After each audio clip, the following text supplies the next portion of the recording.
স্বাগত দীপ্ত সংবাদে আপনাদের সাথে আছে আমি তাওসিয়া ইসলাম। চট্টগ্রামে আইনজীবী সাইফুল ইসলাম আলিফকে হত্যার ঘটনায় মামলা করেছেন তার বাবা জামাল উদ্দিন। এতে 31 জনের নাম উল্লেখ করা হয়েছে। গতরাতে কোতোয়ালি থানায় মামলাটি দায়ের করেন তিনি। এছাড়া আদালত চত্বরে হামলা ভাঙচুরের ঘটনায় 115 জনের নাম উল্লেখ করে কোতোয়ালি থানায় আরেকটি মামলা করেছেন নিহতের ভাই।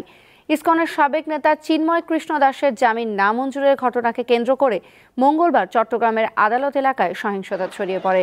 ওই সময় আইনজীবী সাইফুল ইসলাম আলিফকে কুপিয়ে হত্যা করা হয়। এ ঘটনায় ইসকনের অনুসারীদের বিরুদ্ধে অভিযোগ উঠেছে।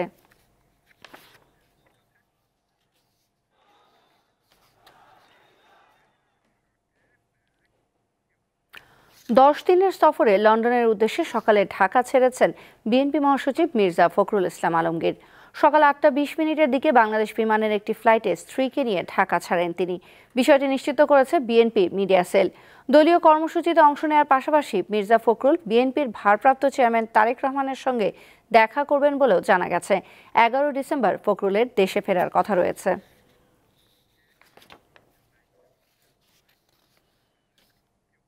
আবারও খোলা হয়েছে কিশোরগঞ্জের পাগলা মসজিদের দানবাক্স। 3 মাস 14 দিন পর আজ মসজিদের 11টি দানবাক্স খোলা হয়েছে। সেখানে রয়েছেন সহকর্মী তোফায়েল আহমেদ। তোফায়েল, আজ কত বস্তা টাকা মিলেছে আর গণনা এখন কোন পর্যায়ে রয়েছে?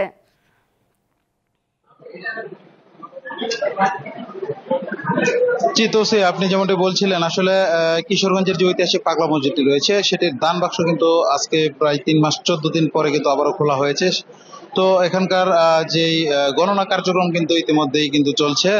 সকাল 7টায় কিন্তু কঠোর নিরাপত্তা ব্যবস্থার মধ্য দিয়ে কিন্তু এই দান বাক্সগুলো খোলা হয়েছে। আপনারা আসলে আপনাদেরকে যদি একটু জানিয়ে রাখতে চাই যে আসলে এই এখানকার যে গণনা কার্যক্রমে কিন্তু এই পাগলা মসজিদের যে এতিমখানা এবং যে মাদ্রাসা রয়েছে সেটির প্রায় 285 জন শিক্ষার্থী এবং ব্যাংকের প্রায় আরো প্রায় 85 জনের মতো এই গণনা কার্যক্রমে অংশগ্রহণ করেছে। সব মিলে আসলে প্রায় 370 জনের মতো কিন্তু এই গণনা কার্যক্রমে আজ কিন্তু অংশ নিয়েছে। এই গণনা কার্যক্রম কিন্তু চলবে সন্ধ্যা পর্যন্ত।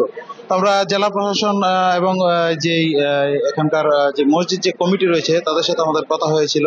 এবার কিন্তু জনবলও কিন্তু গণনা কার্যক্রমে কিন্তু বাড়ানো হয়েছে, যার কারণে আশাই করা যায় যে এবার যে ওনারা যেটি আসলে বলছেন, তারা আসলে যেটি বলছেন যে সন্ধ্যার আগেই আসলে তাদের গণনা কার্যক্রমগুলো শেষ হয়ে যাবে। আপনাদেরকে একটু ছোট তথ্য আসলে আমি যেটি জানিয়ে রাখতে চাই, এর আগে কিন্তু চলতি বছরের 17 আগস্টে কিন্তু আবারও দান বাক্সটি খোলা হয়েছিল। সেখানে কিন্তু তখন কিন্তু মিলেছিল 7,22,10,046 টাকা মিলেছিল। তবে এটাই কিন্তু সর্বোচ্চ নয়। এর আগে কিন্তু যে চলতি বছরের এপ্রিল মাসে কিন্তু এখানকার যেই দান বাক্স খোলা হয়েছিল সেখানে কিন্তু এ যাবৎকালের সর্বোচ্চ রেকর্ড পরিমাণ টাকা আসলে সেখানে পাওয়া গেছিল। সেখানে আসলে মিলেছিল 7,78,67,537 টাকা আসলে মিলেছিল। তো সব মিলিয়ে এখনো কিন্তু গণনা কার্যক্রম চলছে। এই আজকে দিন ভরে কিন্তু এই গণনা কার্যক্রম চলবে। তো সব মিলিয়ে বলা যায় যে এখানকার যে গণনা কার্যক্রম এবং যে নিরাপত্তা, যে কঠোর নিরাপত্তা ব্যবস্থার মধ্যে যে গণনা কার্যক্রম আসলে এখানে চলছে। কিশোরগঞ্জ জেলা প্রশাসক এবং পুলিশ সুপার রয়েছেন, তারা কিন্তু আসলে গণনা তাদের উপস্থিতিতেই কিন্তু দান বাক্সগুলো খোলা হয় এবং গণনা কার্যক্রম কিন্তু চলে। তো এই ছিল মূলত কিশোরগঞ্জ থেকে আমার কাছে সর্বশেষ। সহকর্মী তোফায়েল আহমেদ জানাচ্ছিলেন কিশোরগঞ্জ থেকে। গাজা উপত্যকায় শুক্রবার রাতভর ইসরায়েলি বিমান হামলায় শতাধিক ফিলিস্তিনি নিহত হয়েছেন। উত্তরাঞ্চলীয় বেইত লাহিয়া ও জাবালিয়ায় ইসরায়েলি বাহিনীর বিমান হামলায় হতাহতের এই ঘটনা ঘটে। নিহতদের মধ্যে 75 জন বেইত লাহিয়া শহরের আর 25 জন জাবালিয়ার বাসিন্দা। গাজায় টানা 1 বছরেরও বেশি সময় ধরে চলা হামলায় 44,700 ফিলিস্তিনি প্রাণ হারিয়েছেন। এ অবস্থায় নতুন করে গাজায় যুদ্ধবিরতি আলোচনা শুরু করতে যাচ্ছে মিশর। হামাসের নেতারা আজ কায়রোতে আলোচনায় বসতে যাচ্ছেন।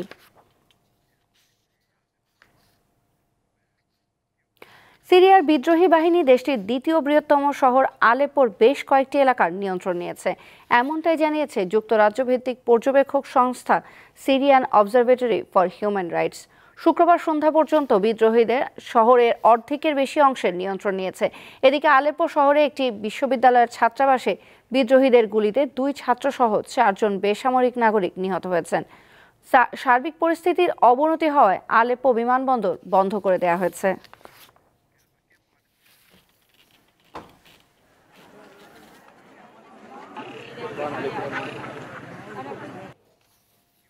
2023 সালে সারা বিশ্বে ভূমি মাইন ও বিস্ফোরক ধারণকারী গোলা বারুদের আঘাতে 1983 জন নিহত হয়েছেন। আহত হয়েছেন 3663 জন। এর মধ্যে শুধু মিয়ানমারেই 1003 জন হতাহত হয়েছে। সম্প্রতি প্রকাশিত ইন্টারন্যাশনাল ক্যাম্পেইন টু ব্যান ল্যান্ডমাইনের ল্যান্ডমাইন মনিটর 2024 প্রতিবেদনে এসব তথ্য উল্লেখ করা হয়েছে।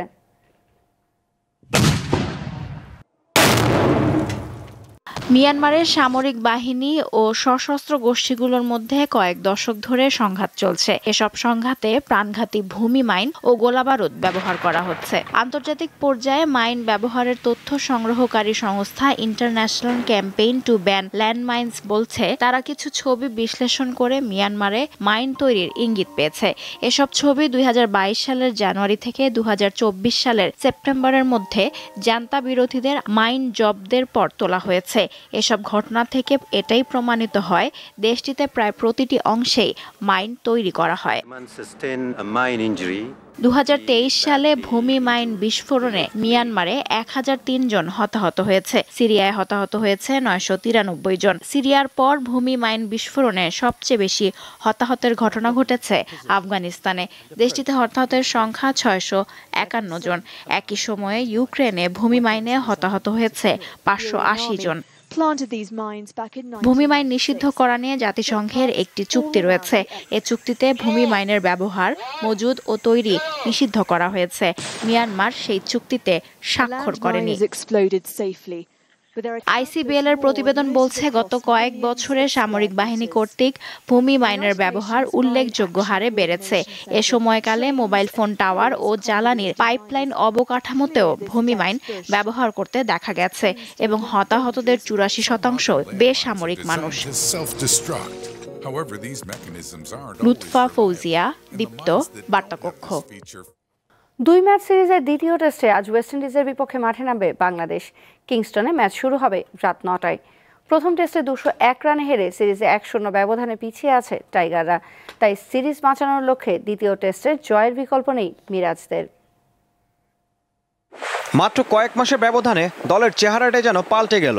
পাকিস্তানের মাটিতে ঐতিহাসিক সিরিজ জয়ের পর থেকেই হারের বৃত্তে ঘুরপাক খাচ্ছে মিরাজ বাহিনী। ভারত ও সাউথ আফ্রিকার কাছে 2 ম্যাচের টেস্ট সিরিজে হোয়াইট ওয়াশ এবং ওয়েস্ট ইন্ডিজের বিপক্ষে 201 রানের বড় হার দিয়ে সিরিজ শুরু করেছে টাইগাররা।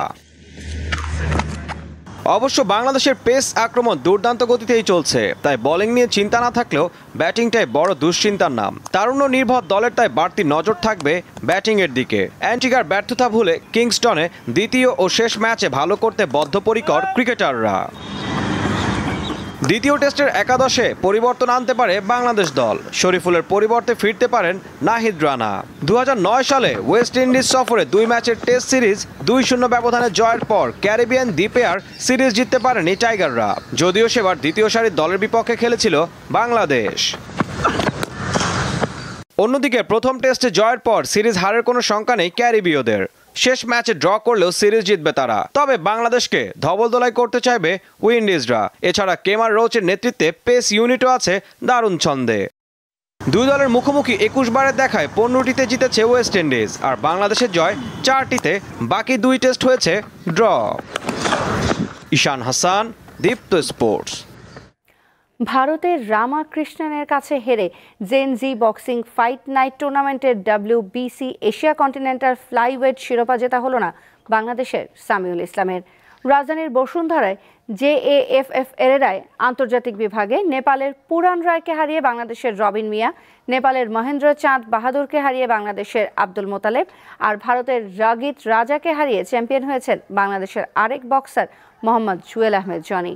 অন্যদিকে হেরে গেছেন জয়নুল আবেদিন জয় এবং জোবায়েদ খন্দকার। নারী ইভেন্টে ভারতের তান্নু দেবীর কাছে হেরেছেন বাংলাদেশের তানজিলা।